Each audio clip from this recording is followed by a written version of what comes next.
Los Sud, también conocidos como Hood-Kin, eran una especie de mente colmena de humanoides telepáticos nativos de la esfera Ud.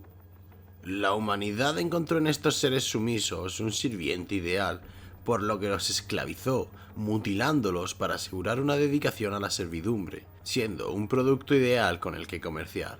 Pero en realidad los Sud eran más que una mera especie sumisa o simples esclavos. Eran mucho más complejos que lo que sus esclavistas pensaban y tenían capacidades psíquicas extraordinarias. Además, tenían forma de humanoide con tentáculos que utilizaban para alimentarse, ubicados en la parte inferior de sus rostros. No poseían cuerdas vocales y en su lugar se comunicaban por telepatía. Pese a que su apariencia podría sugerir que eran seres frágiles, en realidad tenían una larga vida útil. Y esto lo vimos con Ud Sigma, que llegó a vivir 100 años después de que terminara la esclavitud, y el 10º Doctor se sorprendió al pensar que debería haber sido mucho mayor. Dadas sus grandes capacidades psíquicas, no es de extrañar que el cerebro de estos seres sea igual de extraordinario. De hecho, poseían dos cerebros, un cerebro anterior en la cabeza y un cerebro posterior secundario. El cerebro anterior se encargaba de gran parte del pensamiento y almacenaba los sensores telepáticos. El rombencéfalo procesaba la memoria y las emociones, lo que provocaba inestabilidades mentales cuando se extraía, aunque estos se debían a las acciones humanas contra los Sud para esclavizarlos. El cerebro posterior, en cambio, estaba a la vista. Generalmente se sostenía en sus manos y estaba conectado por una conexión similar a un cordón umbilical hacia sus caras. En circunstancias normales, los Sud eran criaturas amables e inofensivas. Sin embargo, debido a su estructura cerebral, eran susceptibles a la corrupción, como denota la facilidad con la que la humanidad pudo esclavizar a estos seres.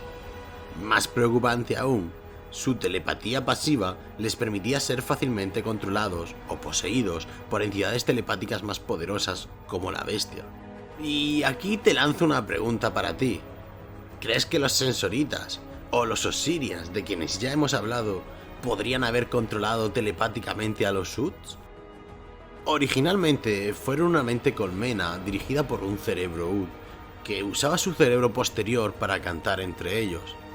El color de los ojos de un Ud cambiaba con el nivel de actividad telepática, normalmente brillando en rojo intenso, pero volviéndose blanco cuando no estaba conectado a una mente colmena. Los humanos, que mayormente conocían a los Sud que habían sido tratados para esclavizar e ignoraban enormemente tanto sobre esta especie, en su ingenuidad creían que este cambio de color en los ojos era en realidad una enfermedad. Como nexo de la mente colmena, el cerebro Ud, que era básicamente un enorme cerebro vivo, controlaba la conexión entre los Sud individuales. De este modo facilitaba la unión de la mente colmena. Era capaz de llegar telepáticamente a los Sud a través de la distancia de 3 galaxias mediante una canción de ópera. Aunque normalmente era pasivo, era capaz de mostrar ira y rabia que expresaba a través de los Sud. Además, los Sud comparten muchas características con otra raza de poder telepático como son los Sensoritas, y de forma similar a estos eran seres pacíficos, por lo que podríamos deducir que el alto nivel mental que desarrollaron los llevaron a un estado de no violencia.